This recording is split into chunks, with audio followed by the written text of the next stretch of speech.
Welcome. No one wants to hear this answer, not even me. But it's the truth. There's one essential life skill I didn't develop until I was 41, right at the edge of losing everything. That skill is, today, we're joined by a powerhouse, a best-selling author, a globally respected speaker, and someone who's turned personal struggle into one of the most transformative life philosophies of our time, the let them theory. Ladies and gentlemen, please welcome back Mel Robbins. From my point of view, Lewis, success boils down to one thing: never giving up. That's the foundation. That's the entire game. Anything you want to create, whether it's in your career or personal life, can be achieved through consistent action and long-term patience. And what truly blocks people from reaching their potential? Two key things. Remember when you were on the show a few months ago? It was right before everything exploded for you. You could already feel it coming. And in the past few months, you've experienced this massive, beautiful wave of success. So let me ask you something. How did you expand your emotional and energetic capacity to receive so much? What kind of question is that? Laughs. But seriously, it's a great one. Because yes, I'm living one of the most meaningful chapters of my life right now. And I believe everyone watching or listening will eventually face a similar moment. Maybe when you get married or divorced, or when you have your first child, give a speech, graduate, launch a business, or finally show your art to the world. These are light moments. And this, right now, is one of those for me. When all of this started growing, you told me, Mel, I've known you for 8 years, and it's true. Lewis and I have a deep connection, kind of like siblings. I'd be the older sister, of course. He was the very first person who ever interviewed me when I self-published the 5-second rule. No one knew who I was. I had no online presence, no audience, no reputation, and he believed in me. He took a chance on me. Never forget the people who gave you their hand when you were climbing. This journey has taught me something powerful. We feel overwhelmed when we focus on things we can't control. That's not a revolutionary idea. It's in Man's Search for Meaning by Viktor Frankl, in Stoicism, Buddhism, even in the Serenity Prayer. But when you actually live it, it doesn't feel new. It feels like a sacred reminder, something your grandfather used to say, something your parents told you, or a sermon you heard once. That's why it hits so deep. As everything began to take off, I realized I had missed so many moments in the past because I was anxious, afraid, or convinced I didn't deserve good things. But this time, I made a decision. I'm not going to miss this. Someone gave me a visualization that helped me. They said, imagine you're on a plane going 500 miles per hour. That's what your life is going to feel like sometimes. And it's true. Even in the middle of chaos and speed, you can feel calm if you choose to be present. Think about the birth of a child, or standing at the altar, those surreal, sacred moments. I pictured myself on that speeding plane, just sitting calmly in my seat, bottle of water, or something stronger. Snack in hand, looking out the window, watching the scenery, soaking it in. Because while all this is happening, life continues. Things are unfolding with my husband, with my kids, and not everything is perfect. But even when it feels like everything is out of control, I tell myself, my life may be moving at lightning speed right now, but if I take a deep breath and anchor myself in the now, I can hold it all. That mindset allowed me to truly let this moment in. I also realized what's happening isn't just about me. Sometimes there's darkness in your family, your relationship, your environment, or even in the world. But if you look closely, there are also sparks of light. And right now, I'm feeling the light. Look, you watching this video came to this event. What day is it? Monday? Tuesday? It doesn't matter. What matters is that you chose to be here. You gave your time to be around people who want to grow too. That says something about you. In a world that often feels overwhelming, being someone who chooses to bring something positive and stay present for others is more important than ever. And I believe we can only truly receive what's good when we're aware that it's never just about us. Over these last 8 years of knowing you, Lewis, I've seen your growth. You've mastered communication, you've become one of the most respected speakers in the world, a brilliant content creator, a marketing mind, and a bold entrepreneur. What you're living now didn't come out of nowhere. For anyone in the audience, entrepreneurs working hard, creators trying to grow, or anyone facing challenges, let's talk about the emotional side of success. How did you mentally prepare for what was coming? The truth? I don't think you really prepared, and I'll explain why. That question assumes I was fully aware of what was happening, like I could predict that I needed to get ready for something massive. And what I'm about to say might sound like a contradiction, because maybe you did feel that energy coming, like you knew it would be big? No. Hold on a second. Looking back, one of my favorite things to reflect on is this.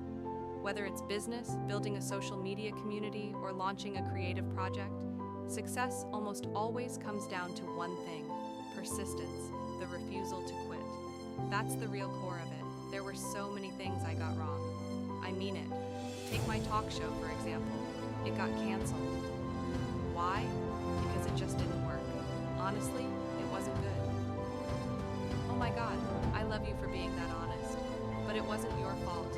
Blame the pandemic, not yourself. Look, we taped around 174 episodes. That should mean it wasn't that bad, right? But yeah, it aired during COVID, and eventually, it got pulled.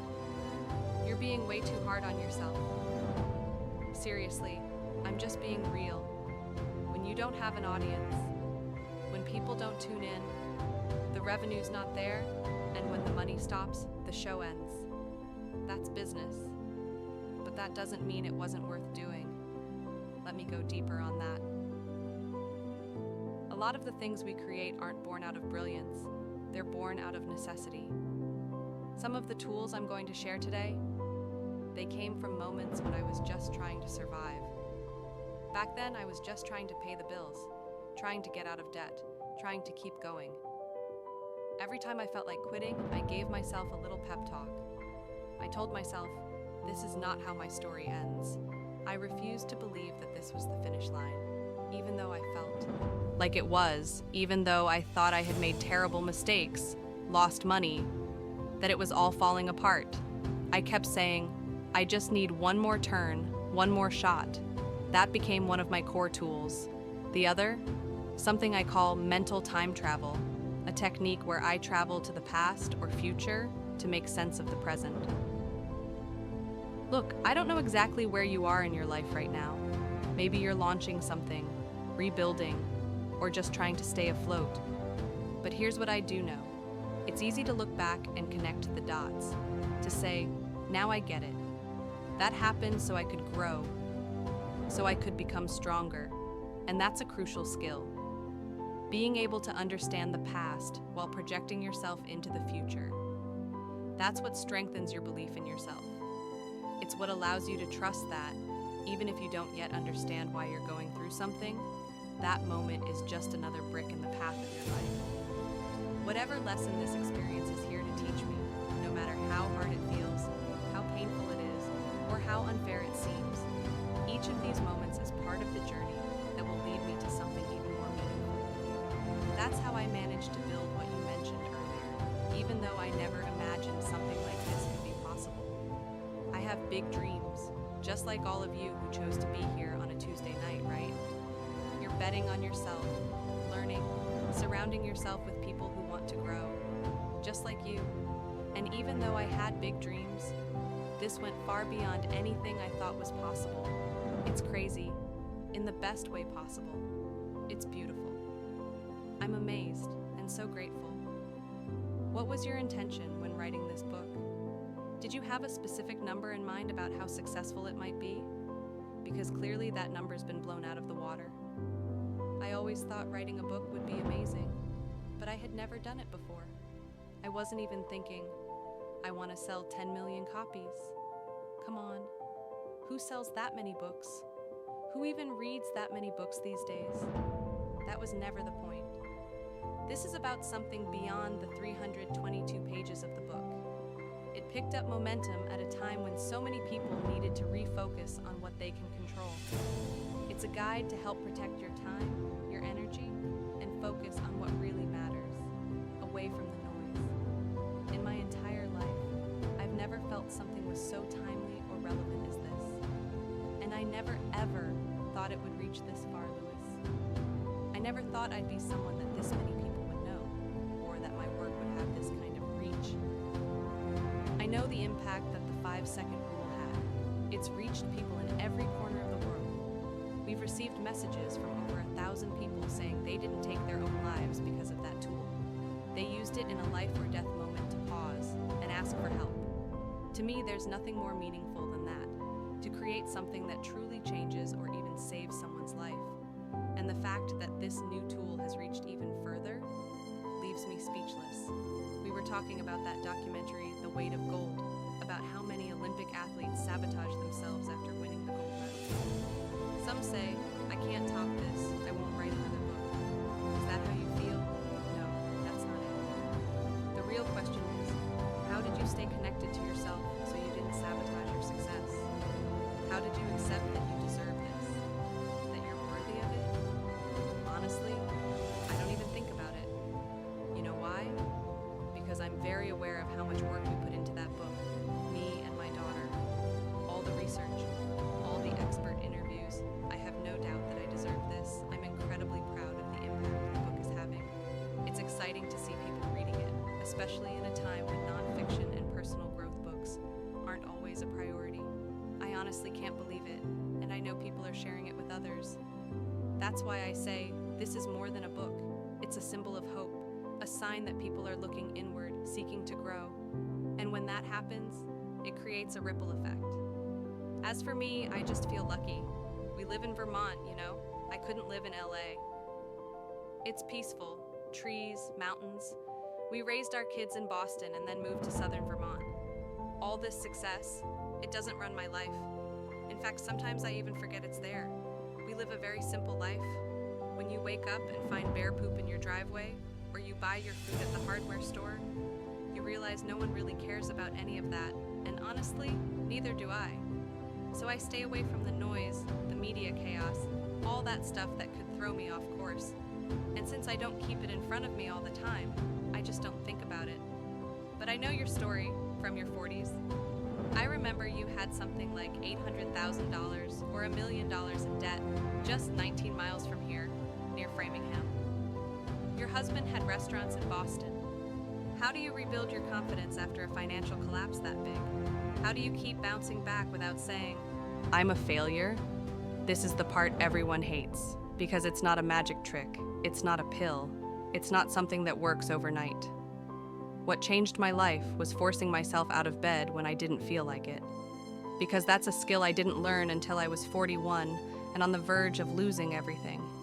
The ability to do what needs to be done, even when you don't want to. Everything you want in life, your career, your relationships, your goals, depends on consistent action and patience. That's it. If you just did what you know you need to do, even when you don't feel like it, you could achieve absolutely anything. But that's boring. Success isn't glamorous, not even for the top athletes in the world. They wake up at 5 a.m. every day, even when they don't feel like it. They eat the same food, do the same training, day in and day out, until they get what they're after. It's exhausting, it's repetitive, and that's why it's so valuable. Because it's in those unseen moments, when no one's watching, no one's clapping, no one's helping, that's where everything is built. It's you versus you. If you can't get out of bed when the alarm goes off, on the days you feel drained, then you won't make that tough phone call either. You won't take the hard steps. You'll let your emotions run the show, and that won't take you anywhere. So if you ask me how I built self-confidence, that's how, by keeping my promises to myself over and over, no matter how I felt. And it all starts every single morning. When the alarm goes off, yes, even me, who came up with the 5-second rule, I still have to use it to get up. I think it's a myth that you'll build a habit in 21 days. That's only true if you actually enjoy what you're doing. There are things that will never become a habit for me. I hate washing dishes, I hate doing laundry, but I still have to force myself to do them. There will always be things you don't feel like doing, but you have to do them anyway. That's what really holds people back. It's easy to look at someone like Lewis or me and assume everything is simple. Are you kidding me? We were up at 5:30 this morning. First meeting was at 7:40. Our producer Cameron showed up, grumpy, but there, and wrapped at 8:30 p.m. And tomorrow, she's back at it by 5:40 a.m. That's what believing in yourself looks like. Showing up day after day, even when you don't feel like it. And if you can do that more often than not, you're already winning. Even if it's just 51% of the time, it's a win. Because it proves you can trust yourself to rise above your emotions. But that doesn't happen overnight. It's a process. And there will be plenty of times when you won't believe in yourself at all. That's when I turn to my tools. I tell myself, I'm not letting this be the end of my story. I remind myself that every tough, painful, beautiful moment got me here. So this moment, it's taking me somewhere, too. Lately, I've been thinking, there are really only two things that stop people from reaching their true potential. And I'm not talking about external stuff, which, yes, is real. What I can get done in a day now, it doesn't compare to what I could do 14 years ago, when I had 3 little kids, massive debt, and 0 support. So please, don't beat yourself up when you see quotes like, "We all have the same 24 hours." It's not true. That's a lie. But you can make the most of the time you do have. And I truly believe there are 2 big inner blocks. The first one? Discouragement. That's the biggest barrier. That feeling that nothing's going to change. But let's be honest, we live in a world where "I don't know how" is no longer a valid excuse. You've got Google, you've got ChatGPT, seriously, ask it. Act like my coach. Tell me what to do for 15 minutes a day. We even use it on the podcast. We had a tech issue going on for months. We asked ChatGPT and it solved it in seconds. But here's the truth. Information isn't the problem. Information makes you smart, but it doesn't get you to act. You can have all the books, all the answers, but if you're discouraged, you won't move. That's the truth. You won't believe it can work for you, and that's where everything stops. So how do you break out of discouragement? The 5-4-3-2-1 method works. It pushes you to take action, even if it's just one step. I was so down, I couldn't even get out of bed. I'd think, what's the point? Nothing's going to change. But that little push, taking that first step, was enough to begin climbing out. Wanting to be right about your situation, as strange as it sounds, feels like control. And in that moment, the best, simplest thing I could do was count backwards. 5, 4, 3, 2, 1, and move. What I found was that even though it didn't fix the big problems overnight, it did start to shift something inside me. And that inner shift, that helped. It wasn't a magic turnaround. It was a process. It took time. Another thing that really helps, and you're already doing it, is being mindful of what you consume. If you're feeling low and you decide to tune in to someone like Lewis on a Tuesday night, you know, you're not going to hear. You're a failure. Nothing's ever going to work for you. You're here because you're going to hear something that lifts you up. And that matters, especially when you can't lift yourself. Getting encouragement from others is crucial. And there's an exercise I love. I use it in talks about happiness, but it's also powerful in everyday life. Grab a sheet of paper. I actually discovered this while talking to my daughter. I'm not sure if I've told this story, but after she graduated college, she went into a really deep depression. She helped me write this book, but after graduation, she was just lost. Why? Because the pandemic stole 2 years of her college life. No graduation ceremony, no senior year memories. She had gained weight, was drinking too much, her friends had moved away, and she was about to start a cybersecurity job she wasn't excited about. She broke down, just sobbing, and when she finally calmed down, I asked her, "What do you think would make you feel better?" And she said, "I don't know.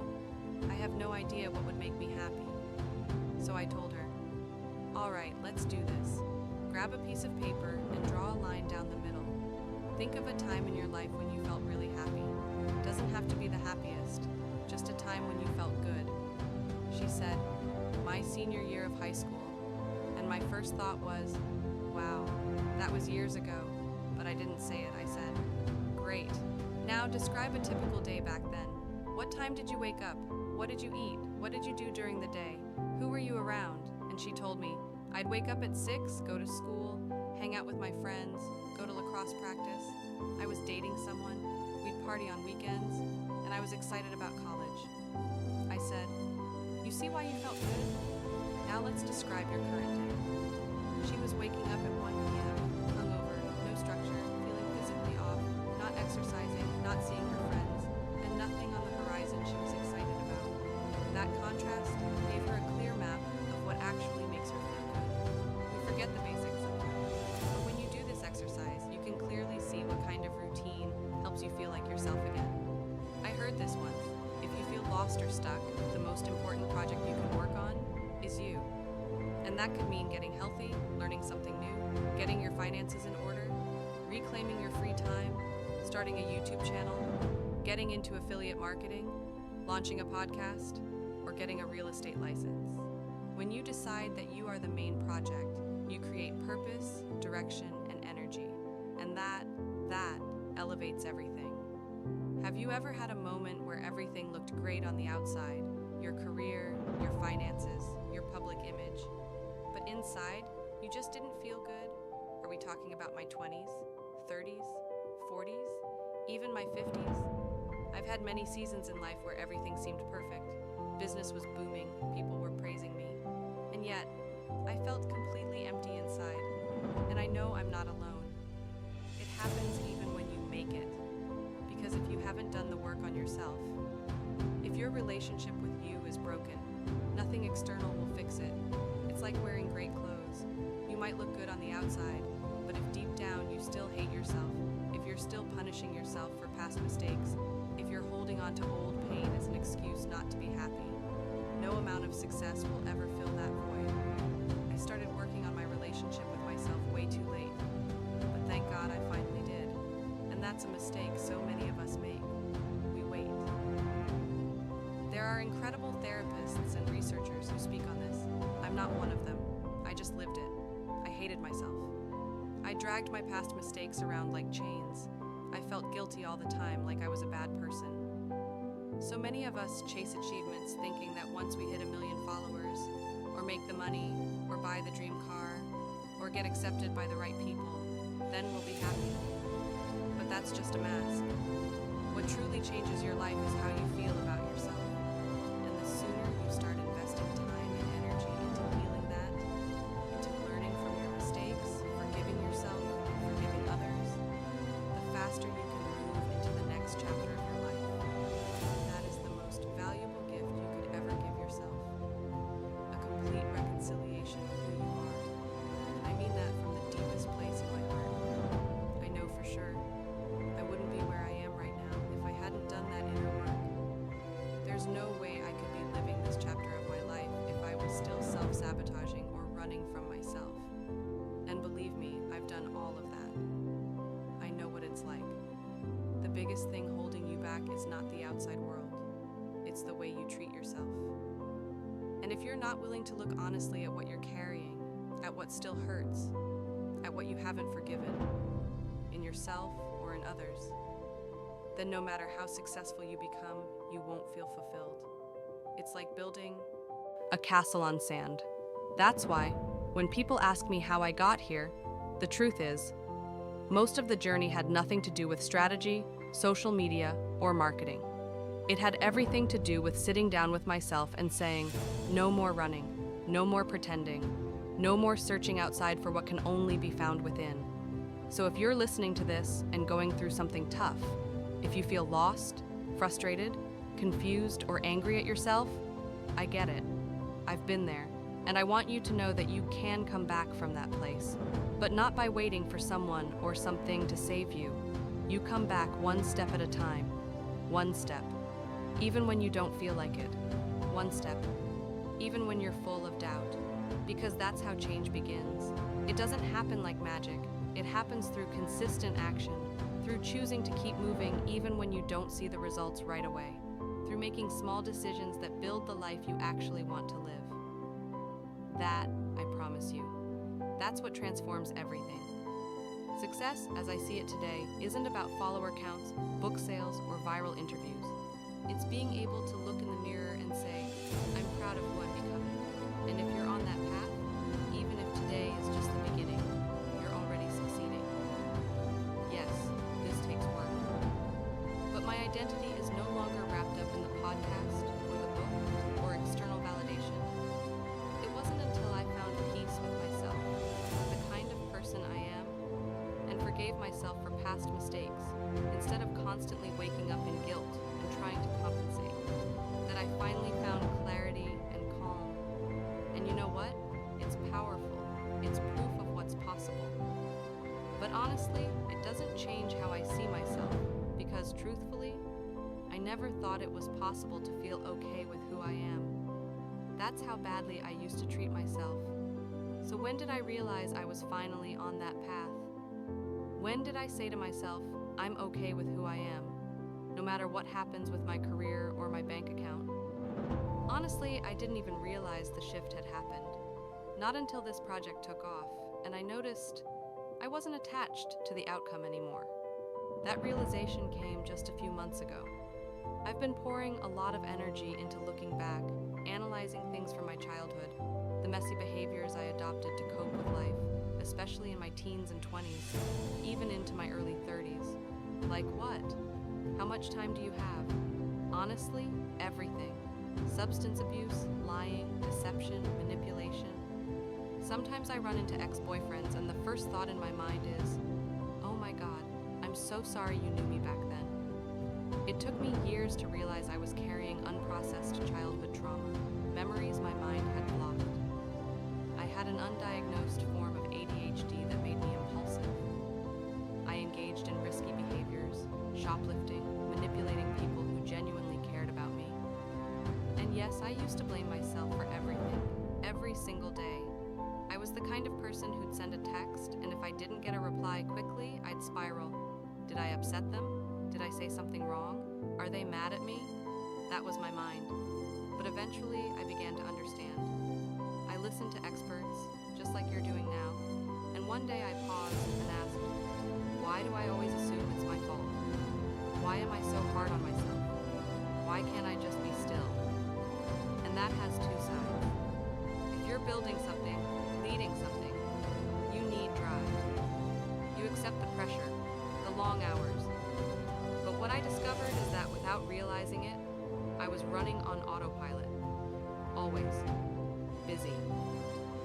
I didn't even notice it until the pandemic hit. Suddenly, there was nowhere to go. I couldn't shop, I couldn't sit in a cafe, I couldn't see friends. And that's when it hit me. My default state was constant motion, and that's exhausting. Science backs this up. According to Dr. Aditi Nerurkar from Harvard, 83% of people live in a chronic state of fight or flight. Your nervous system is in overdrive. That affects your focus, your tolerance, your motivation. It affected mine. And if I trace my story back, there's a defining moment. I was 10. We were on vacation with other families. I was sound asleep and woke up to an older boy on top of me. I don't remember what happened next. The next morning, I woke up with this strange feeling, like something was wrong, and I didn't know what to do with that memory until years later. What I've learned is this. As kids, we don't have the capacity to say, this isn't my fault. That's a function called attribution, and according to Dr. Paul Conti from Stanford, kids don't fully develop it. So when something bad happens, we internalize it. We believe we are the problem, and that gets stored in the body, like an internal alarm. That's trauma. So if you grew up in a chaotic home, where you never knew what emotional state your parents would be in, you probably woke up with anxiety, and that leaves a mark. And if today, you still overreact to noise, to emotions, to people's behavior, that might be where it comes from. That's where my healing began, untangling it all, facing what was hidden and saying, I don't want to live like this anymore. I want change. I want peace in my body. Before you tell us how you did it, have you noticed a pattern tonight?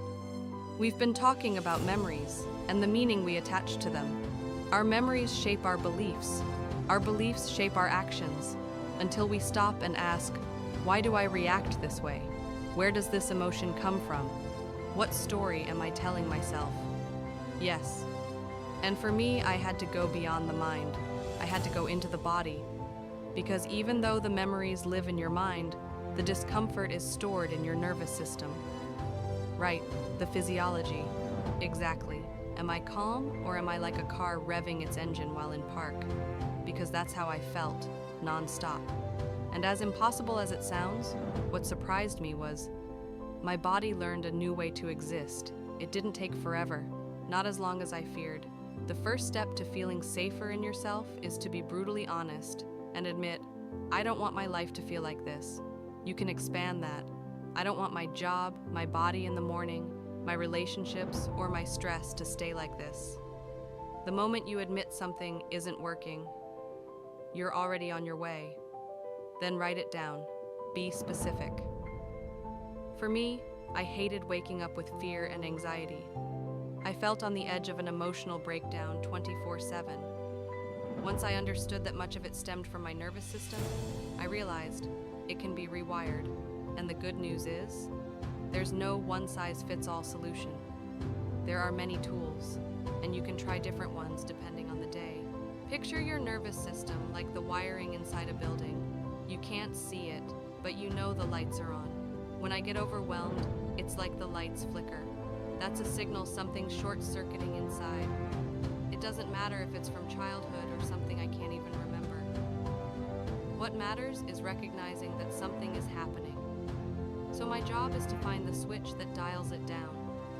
That switch, it's the vagus nerve. It runs from your gut to your brain.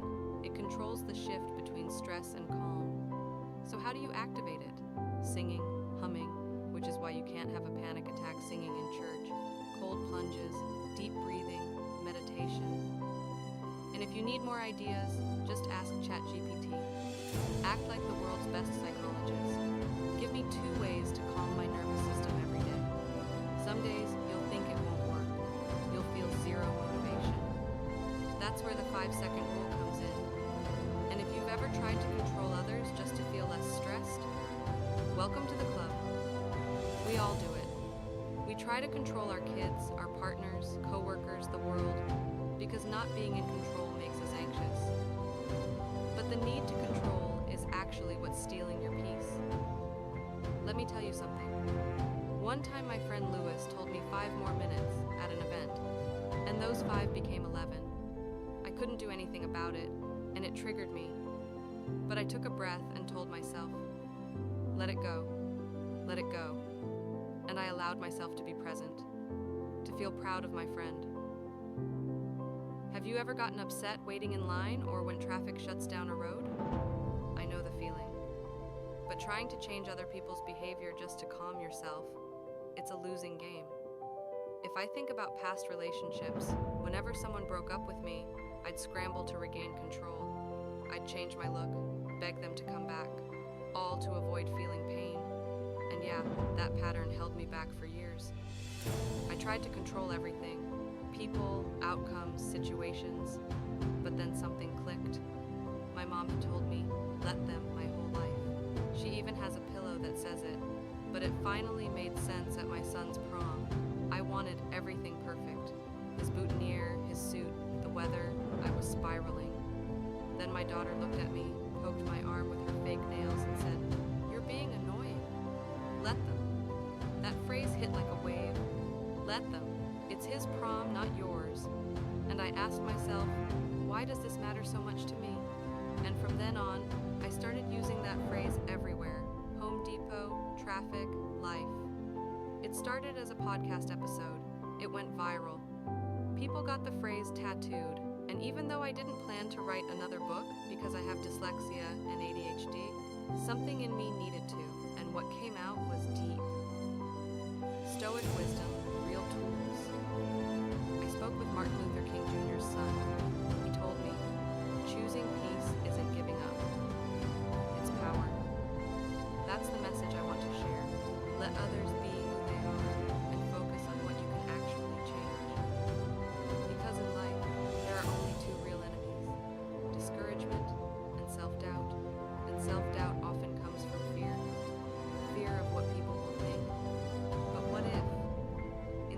letting that stop you.